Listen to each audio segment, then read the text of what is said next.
Good afternoon, everyone. This is John Stevenson. I'm here to do another installment of the Nehemiah Project. Today, we're meeting with Bishop Remsen as normal. We have a special guest, Deacon Fulmer, and today we're going to talk about two broad things, but as the other podcasts have done repeatedly, we're going to talk about a lot of stuff, when it comes up. So we're going to talk firstly about the Shepherd's Breakfast gathering that's coming up this right before the election and what that means for the community, and then we're going to go more into what the Nehemiah Project actually is. So right out of the gate, gentlemen, brothers, thank you for coming through. Love these talks. How you guys doing? Man, doing great. Once again, we're back at it, man. Excited about being on and sharing again with the community things that we're doing. Of course, we're preparing for the general election, and of course, we're telling everybody, get out and vote. You got your vote counts. You need to vote. And so, of course, we've got that push going on. Of course, the Shepherd's Breakfast is coming up for the month of October, which is leading us actually a little after early voting, but moving into general election. Mm-hmm. And then, of course, we're going to talk about the Nehemiah Project and the progress that it's making, Mm-hmm. which, of course, has always been the subject topic of our discussion. And, of course, we're glad to have this phenomenal gentleman, stately gentleman of the wealthy place, the executive and senior administrator of the wealthy place, the right-hand man to my bishop, his bishop, my pastor, his pastor, and he can't say this, my father-in-law, the Bishop Bill H. McDonald Jr. And of course, everybody, if you're anybody that's been in this community, everybody knows Deacon Leonard Fulmer. Mm-hmm. And of course, we got him here today, and he's going to expound on the Shepherd's Breakfast, the Nehemiah Project, and some other things that are taking place. So we're glad to have him and glad that he could come and be a part. Yeah, we are. So right out of the gate then, Shepherd's Breakfast is coming up, gathering. What's it going to be? Who's going to be there? And what are your best outcome hopes for that meeting? Thank you for asking. I've got to collect my thoughts here. We have my voice carries. So Okay. We have for the breakfast, we have the Senator Rosen. Okay. She's going to be there. We have Mayor Berkeley. She's going to be there. And we have C.H. Miller, the candidate for Ward 5 City Council. In the background, looming is the thought that perhaps, what's that young fellow's name? Dr. Bush. Dr. Bush and his boss, Reverend Al Sharpton. I've heard of him. Action I've heard. Network. He shows a lot of promise. Proposal, yeah. He shows a lot of promise. We have the proposal that he may be with us as well. Okay. The school is still out on that, but these are things that we're contemplating for the upcoming breakfast. And so we invite everybody out. Come on out. We hear from the ones that I pointed out are the sponsors for the breakfast. Mm-hmm. And we'll hear some comment from the audience. We are for the audience, first come, first serve, couple minutes to share any ideas or thoughts, programs, whatever they may have for the group. Okay. What is the Shepherd's Breakfast in a nutshell, and what's the history behind the Shepherd's Breakfast? The Shepherd's Breakfast is a networking opportunity designed for other shepherds in the area. Bishop McDonald initially had the idea that shepherds are commonly on an island. Right. They don't really have fellowshipping and socializing opportunities. And by shepherds, you mean leadership in the churches? Yes. Okay. Yes, Okay. yes. And so his thought was to bring this particular venue for shepherds, giving them a networking opportunity, fellowshipping opportunity. Initially, that's where it started. And this has obviously morphed into something totally different, larger, more comprehensive. So today we have, we have politicians, we have community resources, we have community organizations, nonprofits, anyone who has wares, if you will, that they feel would be beneficial for, the public in general. Because if we have the leadership, the pastors in the room, they've received the information. Now they can take it back to their congregants. So now you have an opportunity to share with, thousands where, it would have taken you whatever it would have taken you to get around to that. So can you elaborate even more on the type of clientele, the type of guest that has, over the last 14 years, you all have been doing this 14 years. This is the 14th year of this event, and it happens every 30 days, basically. But can maybe you enlighten and share and elaborate on many of the guests that attend this Shepherd's Breakfast? I mean, you've had governors, mayors, but you've also had some big names, man. It's interesting. This morning I was sitting in a meeting with someone and had that very question posed. And we have had everyone from the president, Biden. Yes, that president. Biden. We have pictures with Biden and Lady Faye embracing in the kitchen.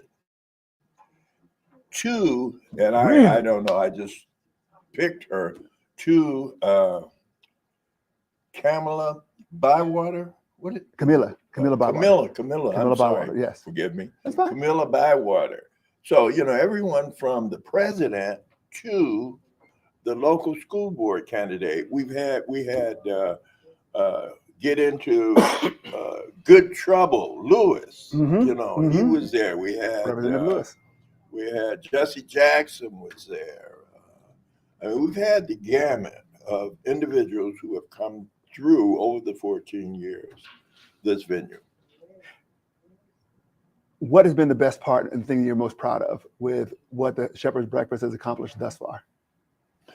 Well, I guess the thing that I would be most proud of is the Shepherd's Breakfast's ability to articulate Bishop's desire for community improvement and unity among its leadership. Okay. I think down through the years, this is I'd say single message, but maybe it's two, but single message that has been echoed, the entire time. Right. His desire, if we can bring the community's pastors together in unity, and I'm sure then the plight of the community can be directly impacted. Agreed. We and of course Bishop Remsen was instrumental in us pulling together I forget what we call that, where we brought in all of the leaders, NAACP, NAN, what do we call that? I forget. A coalition, a consortium? But it was some type of unity where we brought in all of the community and focus civil rights organizations within our community.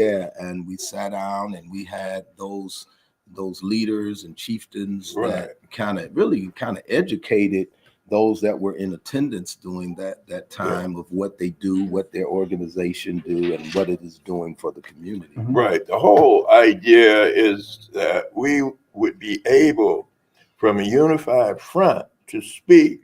You say speak into power. That's the underlying reason, because the community, we have to do something different if we're going to change the community.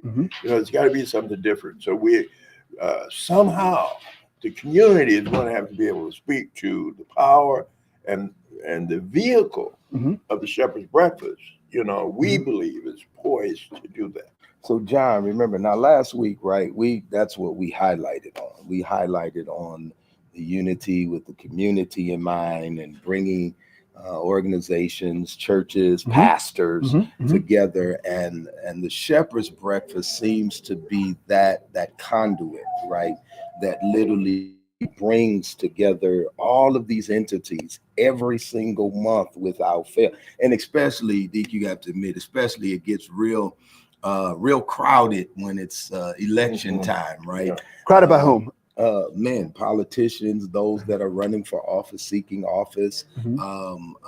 and of They're course, they're surrogates, yeah, you all of know, that. all of the folks around the election, you know. Mhm.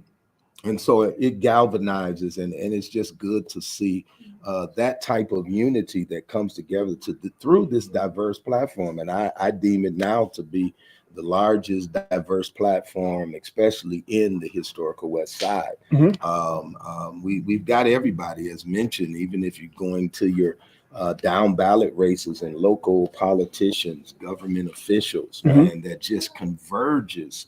The sheriff, the police captain of Bolden Command.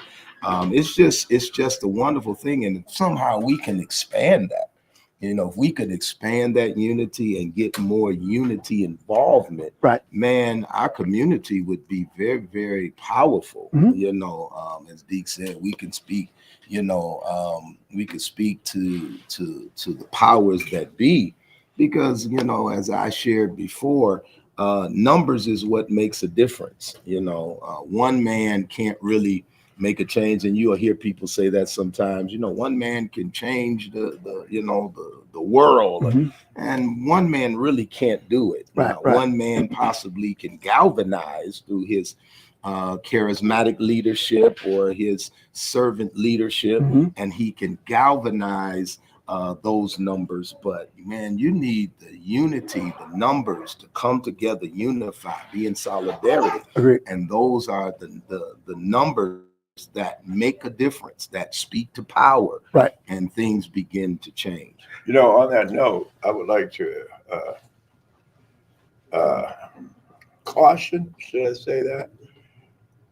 We look at Ward 5 as an example. Mhm. And so, you know, the entire city council looks there, and, you know, we figure they look at the plight of Ward 5, where they look down the road there to whoever the representative of Ward 5 is, you know, and they want to play off, well, it's your fault, your challenge to fix. Right. Not so. See, the city council, they vote as a body. Right. Yeah, they have their areas of responsibility, Right. but they're all obligated, you know, to the citizens of this community, Ward 5 being just one part of that. Agreed. So they are they're probably more responsible, because I doubt that you'll find a representative from the ward who has ever voted against Never. something that was good for Right. the community. Right. Right. It's the rest of the board Right. that has allowed Mhm. this to happen. So anyway, I just underscore that because of the need for the power, the need for unity. Mhm. If we are all in unity, you know, then we are able to impact, yes, the candidate for Ward 5, but the rest of the other 6 of those need influencing as well. Right. So here's where I see the opportunity of the Shepherd's Breakfast. And tell me if you think I'm off base with this, because as I'm hearing this, the thought that occurs to me, it reminds me of the Old Testament dynamic between the kings and the prophets. You know, to whereas it was the prophetic voice, you know, that got David back in line. You know, it was the absence of a prophetic voice that let Solomon get completely out of line. I wonder if this Shepherd's Breakfast is representing, you know, the best version of that collective prophetic voice that can mean all the difference in the world, you know, to a council member, to a mayor, to an assemblyman, to a senator, to a governor at that. Because if the Old Testament shows us anything, the leaders that have no prophetic voice in their ear, you know, keeping after them, they spin out. They spin out. And so, am I seeing this correctly in what I think the role or potential role of the Shepherd Breakfast can be? That unified prophetic voice that goes both ways, both to the leadership and congregants, but always calling us to do better and be better and say better and look for better and expect better of one another. Am I seeing this right? Yeah, I think the prophetic voice as you're using, it really brings about accountability. Yes. As you used a tremendous example, David, because he had that prophetic voice. It brought him back into line. Solomon, not having a prophetic voice, just eventually ran amok. Right. I think the shepherd's breakfast, and I even go one step further. I think Bishop McDonald has become that leading prophetic voice. There were other prophets, there were other prophets along with, with the ones you read about. There's plenty more where that came from. Right. And I think, as a leading prophetic voice and a leading voice of reason, a leading voice that speaks, to power. I've literally witnessed this, man. I can go back as far as when the governor, I can't think of his last name, Sisolak was in town, and he came to the shepherd's breakfast, and there it is. Bishop McDonald begins to speak to power, and he begins to give, demand accountability. Hey, man, we voted for you. We put you in office, and these are the things that we are expecting, and you're not delivering.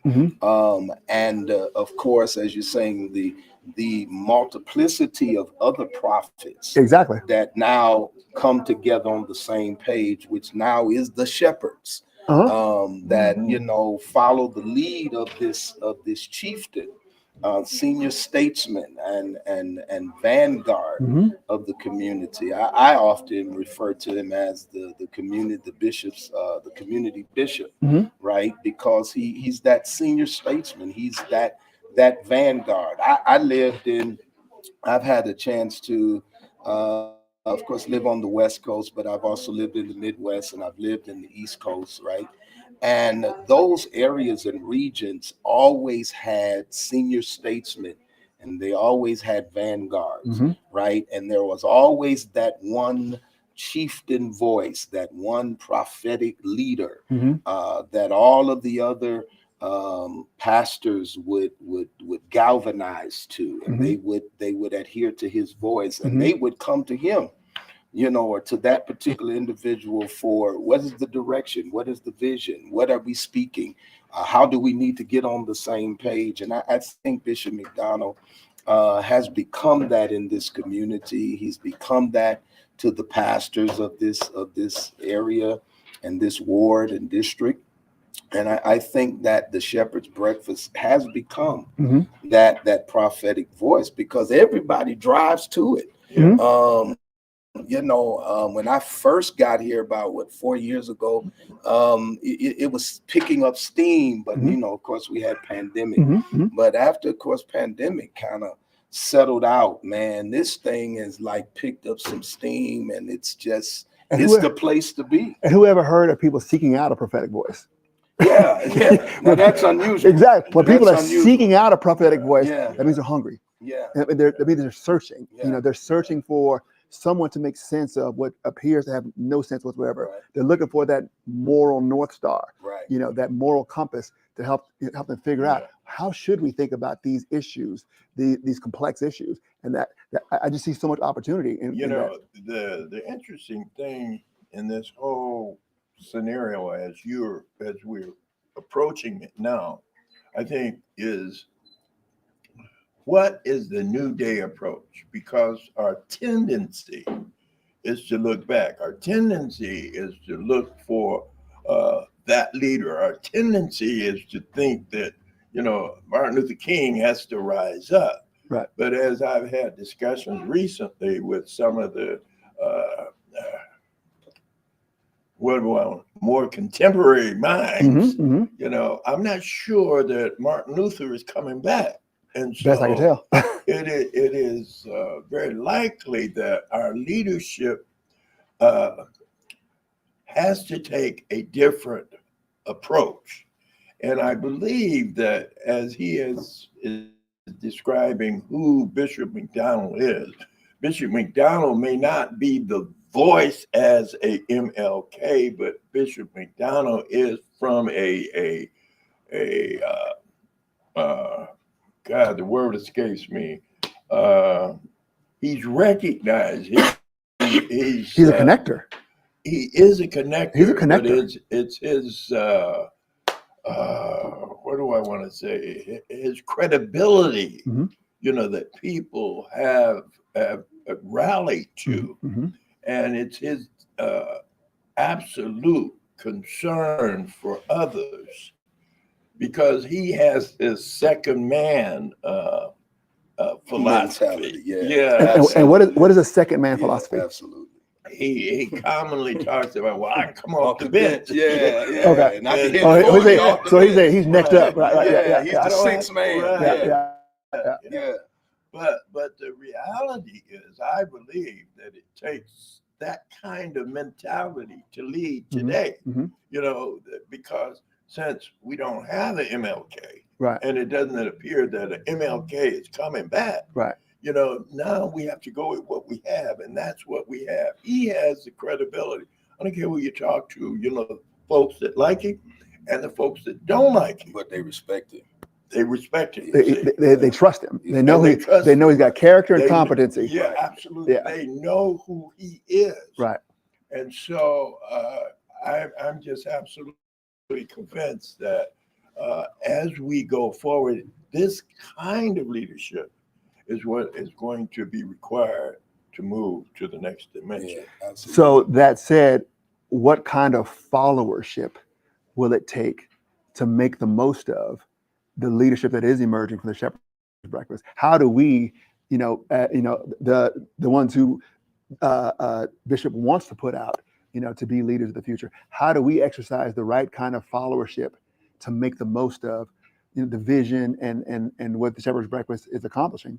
Well, I think is great leaders create great leaders, right? So I think in this next season, or even in this season, as we're moving into those next seasons, I'm convinced. Dee talks about the Martin Luther Kings, and of course, you probably we could bring up the Malcolm X's, those men that in that season and day, the people looked to one man to lead. So they selected one man to be the leader, right? And usually adversity tends to birth leaders, right? But I think in this season that we're in now, Bishop McDonald, in my opinion, is maybe one of the last of those types of leaders.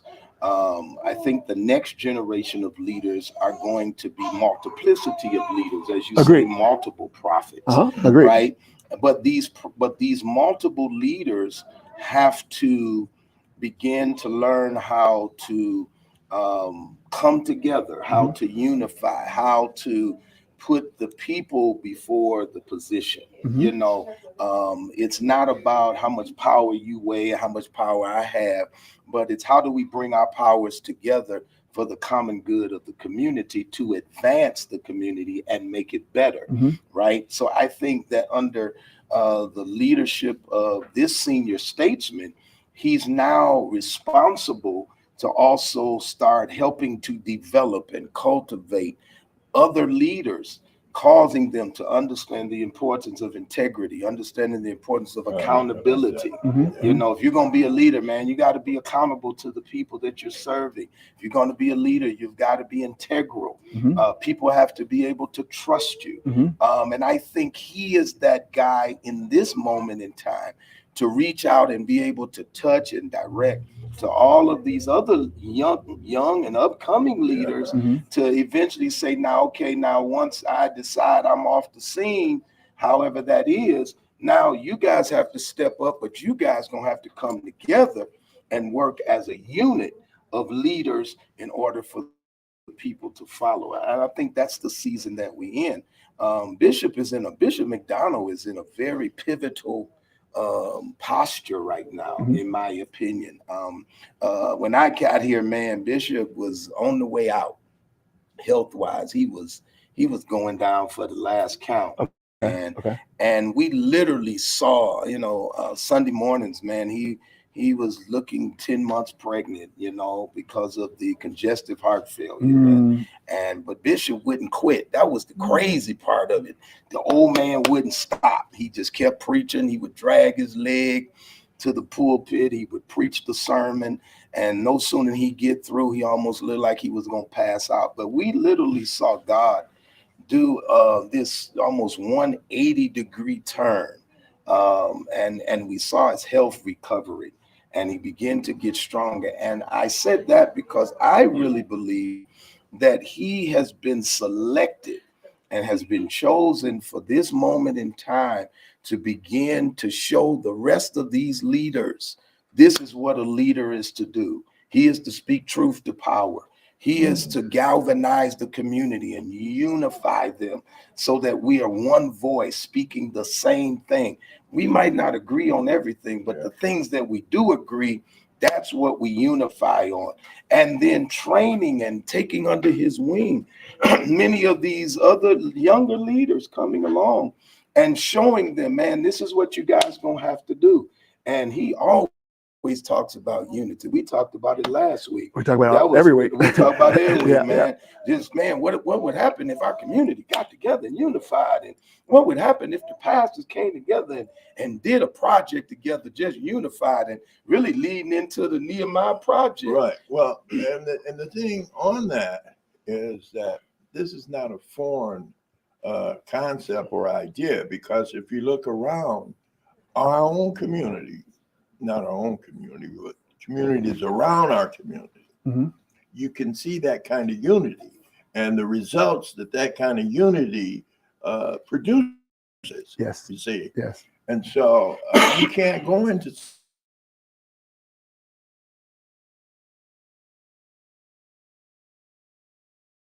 your front yard and some of these. Your cars, plural. Yeah.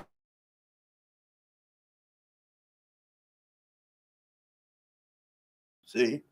And so we have to, in our community, take lessons from these things if we're going to change anything.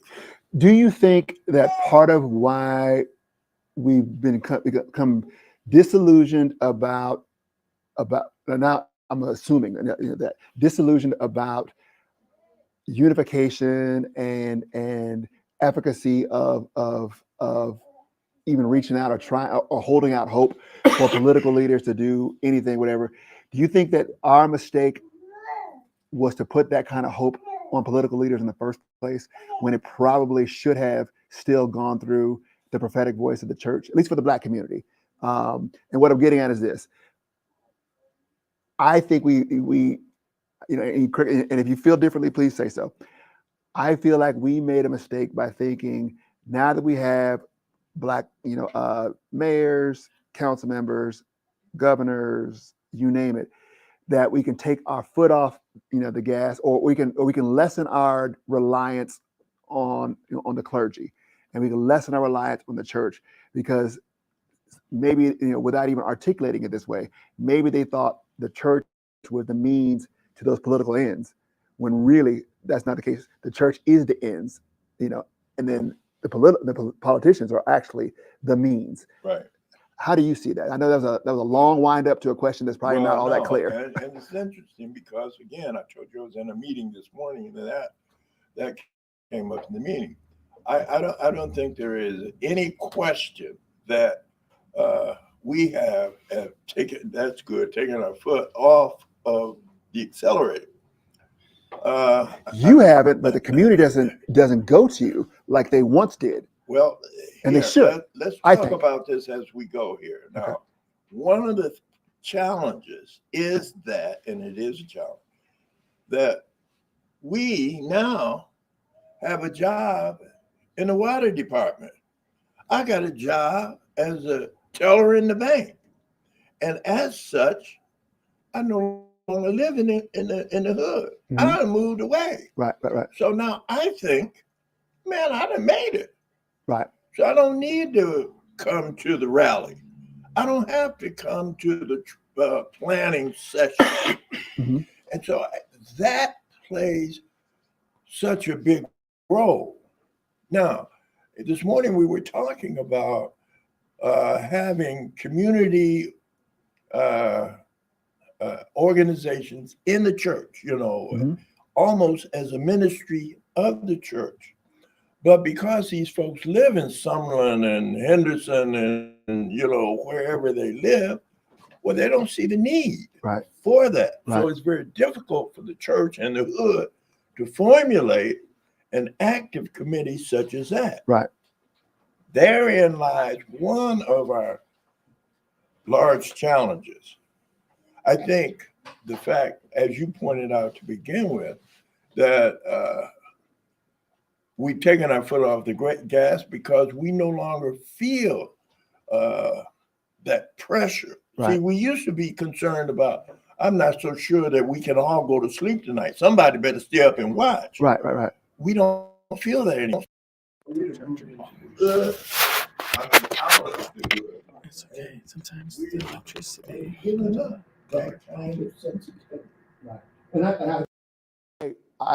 I so Reverend Al said on Morning Joe like 2-3 days ago that when bad stuff happens, I think he was talking about an officer involved shooting.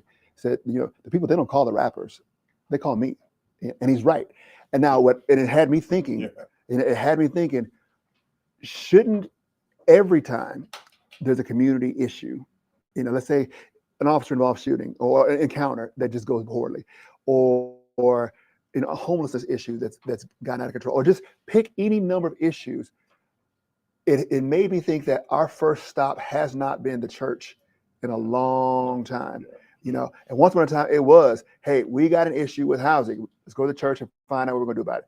We got an issue with, segregation on the buses. Let's go to the church, figure out how we're gonna do this. My son got picked up by the police. And it went wrong, and so, but we don't do that now. We might show up at the city council office with our 7 or 70, pickets, and the like. That strategy has not done as well. The old strategy you mentioned, going backwards, but the strategy of going to the church first, and saying bishop, pastor, deacon, reverend, right. Absolutely. What are we going to do? Yeah, I think, that's just my thought. I want to hear you. That was really old school strategy. And the reason that was historically was because the Black church was really the only entity that we could go to. Right. And so the Black church became that multi-place that you did everything, right?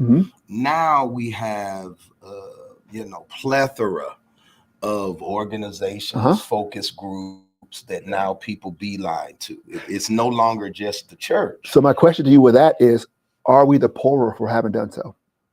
And I say, and think about it, absolutely. I would say so too. I was going to agree. I would argue with that too. I'd argue that too. Agree. See, practically speaking, if nothing else, because where he's going, I agree, because we have agencies and, we're diverted. But when we went to the church, when everything went through the church, you had the power of everyone supporting that. Behind the prophetic voice. Yes. But because you've got all of the plethora of organizations, agencies, and whatever, now it's really diluted the power and the influence of the church. My personal opinion, I think it needs to circle back to it, because reality is that's the centerpiece.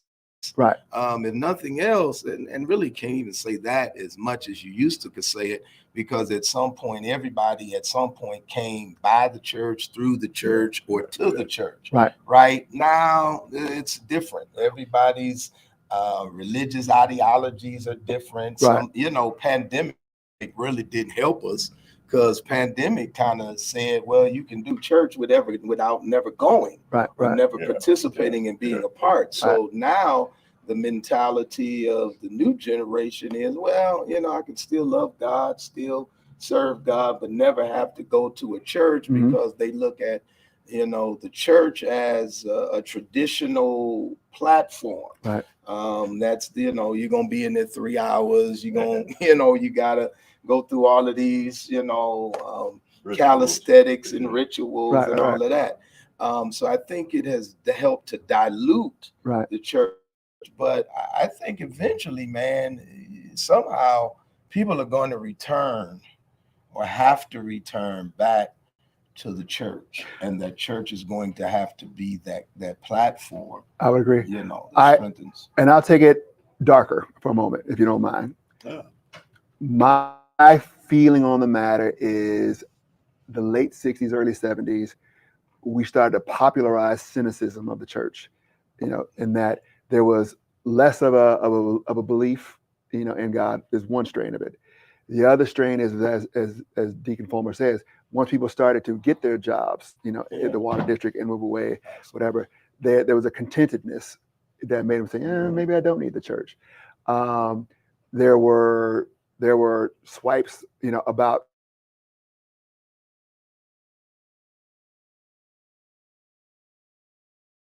always kind of Black comedians who thought it funny to do imitations of Black pastors, and exaggerate the moans and the homilies of church.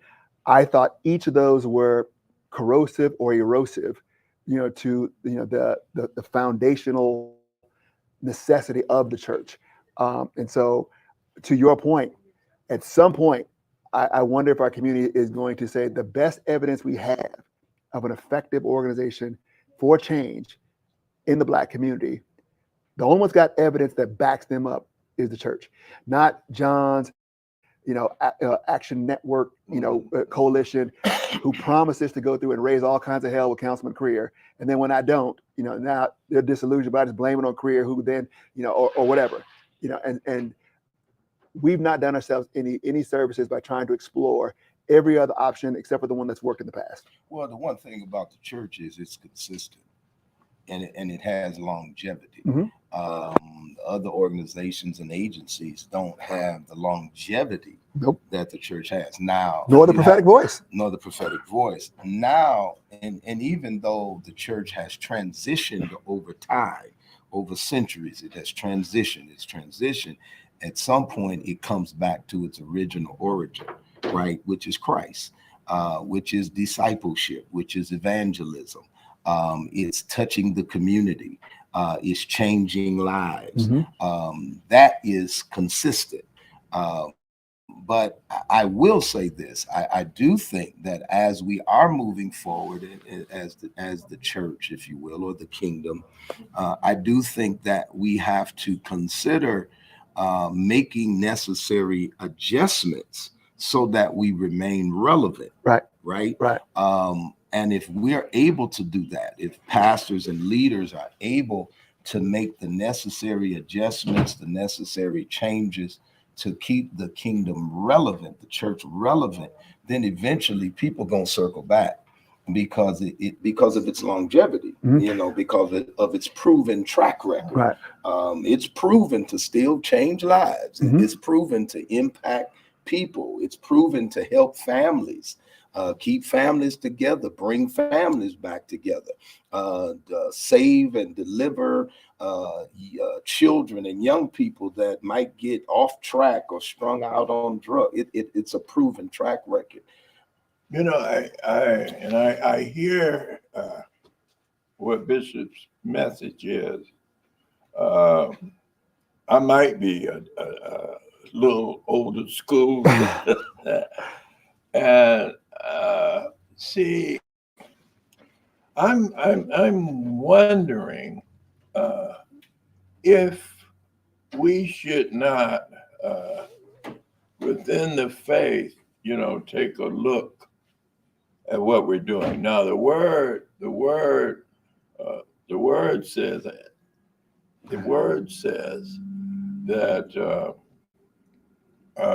Come on, spit it out. Come on, spit it out. Not the word. I shouldn't say that. We have a saying that what's done in the house should stay in the house, right? And so, to your point, I think we have to go back. We in the faith have to go back to that faith and discuss these things within the house, because now we've allowed outside who have no understanding. They have no affinity for what we're saying. Right. And they pervert that. That's Gotcha. good. That's And good. so That's good. if we could do that, then we could speak to that outside element. That sounds like a segue into the Nehemiah Project, writ large. Tell us about the Nehemiah Project and how, or if and how that helps to address everything that we've discussed in like these last 20, 30 minutes. What is the Nehemiah Project? Well, the Nehemiah Project is a physical, or it's designed to be a physical, redevelopment for the historic Westside. It's certainly where we're planning to start this through a reconstruction of the broken down, dilapidated, burned out facilities that we have, and to reach out to try to uncover, discover the resources that are out there that we can bring in, put together and utilize for the better interest of the people hereof, to assure that people from within the community have jobs, in the process of the reconstruction, that they're able to reoccupy, a replaced home or apartment, or whichever the case may be. Many of our churches are sitting on, large parcels of land. Most of them had development, in mind when they acquired those. Housing development, maybe even some commercial development, so that we want to facilitate that happening for these churches. Now, are the same players involved with the Shepherd's Breakfast, the same players in the Nehemiah Project, or are they different, different people? Yeah, there's different players. Now, the leadership, of course, of Shepherd's Breakfast Bishop, it is involved in Nehemiah Project, but we've reached out. We have some young people involved in the development. There are young folks who have been out there in the development world. We're bringing them in. We're bringing outside expertise to the table, to facilitate the planning and operation that we're. And let them know too, man, we're trying to tap into federal funding and state funding to help this. Right. That's one of the things of bringing in the expertise, because there are people out there that have, grant writing as an expertise. We have people who know philanthropy, all of these things we're trying to bring to the table to facilitate, what we're trying to do here in the community, for the community. Okay. And how long has the Nehemiah Project been in an idea phase or execution phase, or how long? Well, in the idea, yeah, where are we at in that? The idea phase. Bishop McDonald called together. He called together all of the big guys, Mountaintop, Victory, Second Baptist. This is before, some of these fellows passed on. And set them at the table with this idea. But because of many of the things that we've discussed, that just didn't get off the ground. Right. And so more recently now, probably in the last 3 years, he organized, we developed, the documentation to roll it out. And so I guess from that perspective, you could say in the last 3 years, we have rolled out, and began operation. So you got the, more or less kind of a governance and a structure of who has what roles. Okay. Yes. Who are some of the community partners, or have you kind of coalesced community partners like a CSN or a UNLV or Well, anything like that? yes. Okay. We don't. UNLV, we have them as a partner. We have Okay. Westside Development Okay. Corporation. This is a corporation of young folks Okay. that are involved. I'm drawing blanks now. Help me, Rumson. You in the meeting Yeah. every week. Certainly, we have Second Baptist. We have. We're reaching for Pentecostal Temple. Victory as properties that we're hoping to be able to develop, share in that development. Okay. Yes. Okay. And what are some of the short-term, medium-term, and long-term goals of the Nehemiah Project? Immediately, we want to try. We've got a project in the development stage with Second Baptist, Okay. where they have a rental facility that they currently have. They want to. It's old, and it's cost them more to have it there than. Anyway, we want to replace that with a new, updated, residential facility. There is some contiguous properties. Yes. Victory, Second Baptist, Pentecostal Temple. Mhm. And we're attempting to develop, a shared project of some sort there. With Second Baptist, there is a plan to reach out to UNLV, Okay. for some space within a rec center that they're looking to produce, Mhm. as a part of this. So, Right. Is city leadership involved with the Nehemiah Project, or as a partner, or just sharing ideas, or is there a commitment to work together somewhere down the line? well, there is commitment to work together down the road. Gotcha. We're anticipating following this election, yes, to have some partners in Gotcha. the city. Okay. All right. Yeah.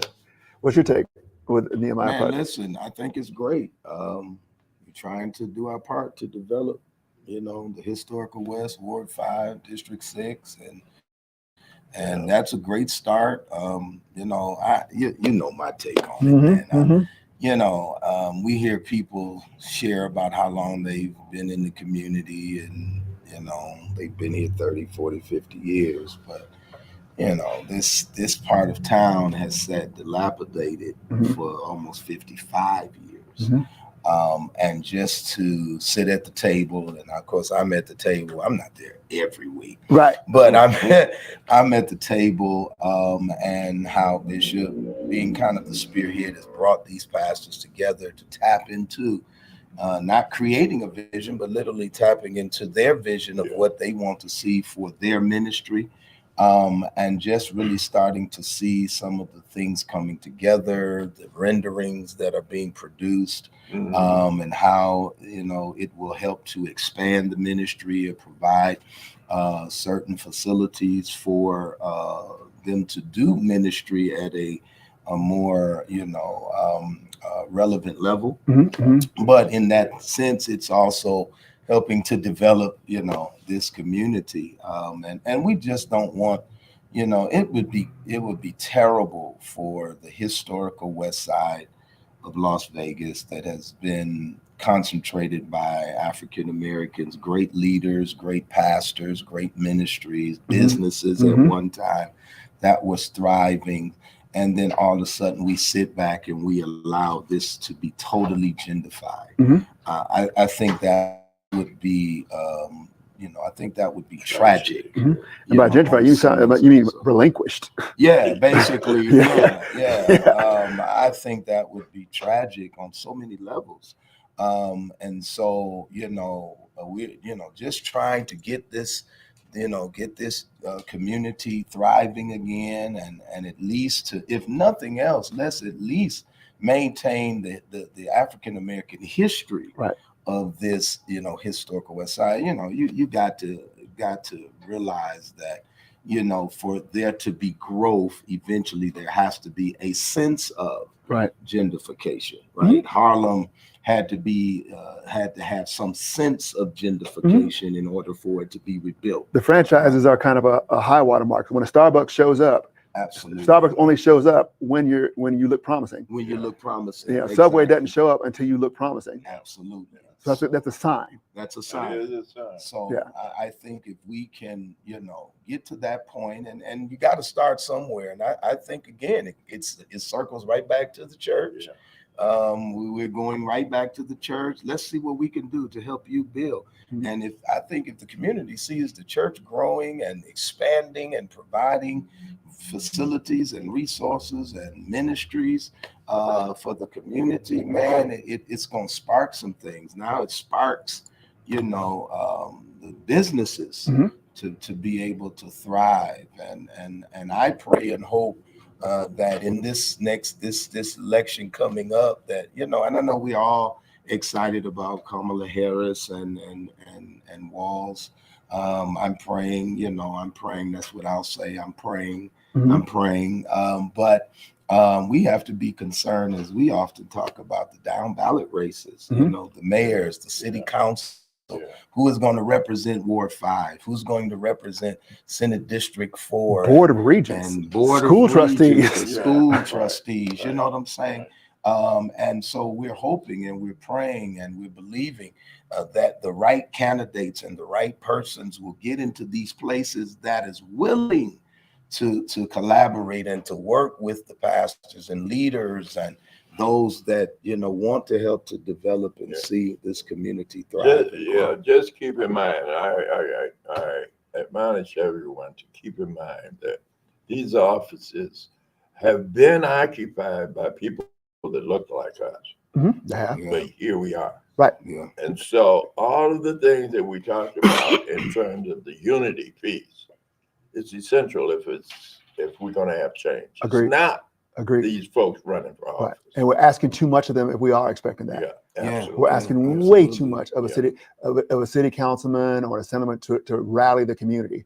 That's too much. They're supposed to be the tip of the spear, not the spear. Yeah. Oh, that's Very good. good. That is good. Yeah. That's very good. Yeah. That's good. So now that I said something good that we can close out. All right. So who could or should be a part, try to, what could someone do to support, be a part of either Shepherd's Breakfast or Nehemiah Project? How do they get involved? And who do you want to show up at either of those things to be involved? Yeah, I would just encourage pastors who are not on first name basis with bishop and or other pastors who are involved in it. I would encourage them to come out, and take a look. I would encourage young pastors, Especially young pastors. Right. And let me just say this, that now the word that I get, because, we are reaching for youngsters, is, I got to work, which to some extent is true. Yeah. But It's got to be a priority. there you go. There has to be a priority. It's got to be a priority. And if they would just reach out, we can always work things out so that everyone is accommodated. Agreed. Now, when is the Shepherd's Breakfast? The 30th. October 30th. It's on Wednesday at what Wednesday, time? 9 a.m. 9 a.m. Can you tell them again who's the special guest sponsors? And where? And where? The Okay, location? so the Shepherd's Breakfast is held monthly at the Wealthy Place. That's 902 West Owens. It's in the sanctuary for the Wealthy Place. The guests, as you pointed out or asked, will be Senator Rosen, Mayor candidate Shel Berkeley, City Council candidate C.H. Miller, and we're still anticipating. Now, while we were sitting I here, saw. you got a big phone call. Yeah. So people out there in podcast land, Deacon Fulmer had to turn down a very important national call for the sake of this podcast. He kept it together. Right. So we're anticipating Reverend Sharpton. Yeah. Reverend Al Sharpton. Al Sharpton. Yeah, he shows National promise. Action Network. He shows promise. Yeah, he shows promise. That's good. Okay, I think that's good. We definitely encouraging everybody's welcome to come. It's open, but you do have to register. And somehow we'll make sure that you get the Q&R code. Yeah, we'll see if we can put on the podcast. On the podcast, and so that will help you. Please make sure you register now. You got to register, or you'll kind of be standing on the wall or standing outside looking in. And I will put a plug in for my mother-in-law, Dr. Alma Faye McDonald. Man, her and her staff every month without fail provides a wonderful breakfast. Yeah, they do. They do. Absolutely free. It's no charge. And I mean, when I say it's a wonderful breakfast, it's a spread. Whew. It's consistent. Mom's cooking is just off the chain, and it's consistent. Yeah. So you get a lot of people just come for the breakfast, man. And that would not be. That is smart. Yeah. that by itself is a smart reason. It's good. It's good. So we definitely want you to be a part, especially this particular Shepherd's Breakfast, because we're moving into the general election. So it's important that you're there. Yeah. Well, gentlemen, thank you so much. Man. I appreciate love you. Love you too. Thank you. We did it again. Hit a home run. We told you. Yeah. I told you, man. Yeah. These are fun. We hope you all enjoyed it too. Look forward to another podcast. We'll get our topics together and we'll get our guests together. Now listen, we almost didn't make it because he was somewhere getting his teeth shined and polished today at the dentist's office. Yeah, I did it for you. But thank you again, man. Thank you. All right. Well, that's all for us. Thank you. We'll see